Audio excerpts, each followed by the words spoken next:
গোৱালপাৰাৰ টাকিমাৰী মধুপুৰ অঞ্চলত অব্যাহত আছে খহনীয়া। বিগত এটা সপ্তাহত খহনীয়াত জাহ গৈছে ২৫টাকৈ পৰিয়ালৰ ঘৰবাৰী।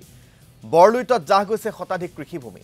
নিজৰ ঘৰবাৰী এৰি আন স্থানলৈ ঢাপলি মেলিছে খহনীয়াগ্ৰস্ত ৰাইজে। আমি দেখুৱাইছো আপোনালোকক কি প্ৰচণ্ড গতিৰে গৰা খহিছে সেয়া আপোনালোকে চাওক। এতিয়া এই গৰা দৈনিক খহি থকাৰ ফলত নৈপৰীয়া ৰাইজৰ জীৱন সম্পত্তিৰ প্ৰতি ভাবুকি আহিছে, যাৰ বাবে ৰাইজে ঘৰ দুৱাৰ এৰি নিৰাপদ স্থানলৈ ঢাপলি মেলিব লগা অৱস্থাৰ সৃষ্টি হৈছে। এই সন্দৰ্ভত আমাক সবিশেষ জনাব বিশ্বজিৎ দাসে। বান কমাৰ পিছত এতিয়া গৰাখহনীয়াই কালৰূপ ধাৰণ কৰিছে গোৱালপাৰা জিলাত। ব্ৰহ্মপুত্ৰ জলপৃষ্ঠ কমাৰ পিছতে দেখা গৈছে গোৱালপাৰা জিলাৰ বিভিন্ন ঠাইত এতিয়া গৰাখহনীয়াই কালৰূপ ধাৰণ কৰিছে। আৰু এই মুহূৰ্তত মই উপস্থিত আছোঁ জলেশ্বৰ বিধানসভা সমষ্টিৰ টাকিমাৰী মধুপুৰত। আৰু ভিডিঅ' জাৰ্নেলিষ্টে দেখুওৱা পিছত টাকিমাৰী মধুপুৰত গৰাখহনীয়াই কেনেদৰে কালৰূপ ধাৰণ কৰিছে। ক'ব লাগিব যে ইয়াত এখন গাঁও আছিল, ইয়াত এটা পথ আছিল, সেই পথ গাঁও সকলো এতিয়া ব্ৰহ্মপুত্ৰত জাহ গৈছে। চাওক, ইয়াত কিছুমান বাঁহৰ পাৰ্কোপাইন আৰু কিছুমান জিঅ' বেগ দি ইয়াৰ গৰাখহনীয়া প্ৰতিৰোধৰ ব্যৱস্থা কৰিছিল, কিন্তু তাৰপিছতো গৰাখহনীয়া এতিয়া কালৰূপ ধাৰণ কৰিছে। আৰু এই ইয়াত সেইমুখ ঘৰ ইতিমধ্যে জাহ গৈছে, খেতি পথাৰ আছিল, খেতি পথাৰ জাহ গৈছে।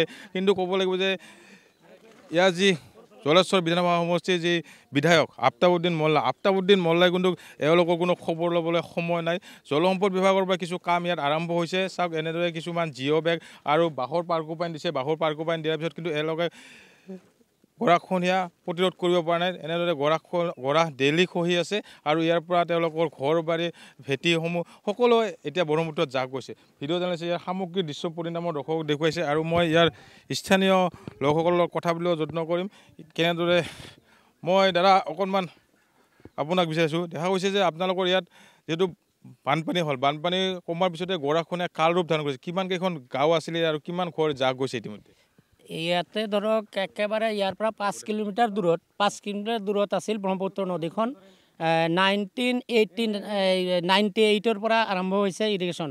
আহি পেলাই ইয়াতে বহুত দিন ৰখিল, ব্ৰহ্মপুত্ৰ গৰাখহনীয়া নোহোৱা নাছিলে। যোৱাবাৰৰ পৰা ইয়াতে টাকিমাৰী মধুপুৰ গাঁৱৰ প্ৰায় 40টা পৰিয়াল ইতিমধ্যে ইয়াৰ পৰা গুচিয়ে গ'ল। এইবাৰে 5-6টা পৰিয়াল গুচি গ'ল। ইমান দিন আগৰ পৰা এইবাৰ বানপানী কমাৰ পিছতে ষ্টাৰ্ট হৈছে। এইটো বানপানীৰ মাজতে এতিয়াতো দেখা যোৱা নাই, অলপ বানপানীৰ বেছি হোৱাৰ সময়তো ইৰিগেশ্যন হৈছে, কিন্তু সেইখিনি আমি দেখা নাই কাৰণ পানীৰ তলত আছিল। পানী শুকোৱাৰ লগে লগে আমি দেখা পালোঁ যে ইয়াতে প্ৰায় 200 মিটাৰ মানে ইৰিগেশ্যন হৈ আছে আৰু এতিয়াও বৰ্তমানে তেনেকৈ ইৰিগেশ্যন চলি আছে আৰু কি। মই আপোনাক কৰিছোঁ দাদা, আপোনালোকৰ ইয়াত জলেশ্বৰ বিধানসভা সমষ্টিৰ যি বিধায়কগৰাকী আছে, আহি আপোনালোকৰ ইয়াত খবৰ লৈছিল নে? বিধায়কগৰাকী কোনো ধৰণৰ খবৰ কাটি লোৱা নাই। সেই মাজে মধ্যে মানে কি কয় মানুহৰ দ্বাৰা খবৰ চবৰ লৈ থাকে, কিন্তু তেওঁ মানে কি কয় ইলেক্টেড হোৱাৰ পিছৰ পৰা আমাৰ জলেশ্বৰ সমষ্টিৰ বা গৰাখহনীয়াৰ কাৰণে বিধানসভাতো এটা মাত মাতা নাই। আমাৰ ইয়াত বিধায়কৰ কোনো কাম নাই, বিধায়ক অকৰ্মণ্য হৈ আছে। আপোনালোকৰ দেখা হৈছে জলেশ্বৰ বিধানসভা সমষ্টিৰ বিভিন্ন ঠাইত কোনো গৰাখহনীয়া এনেদৰে কালৰূপ ধাৰণ কৰিছে, কোনো পদক্ষেপ লোৱা নাই বিধায়কগৰাকীয়ে?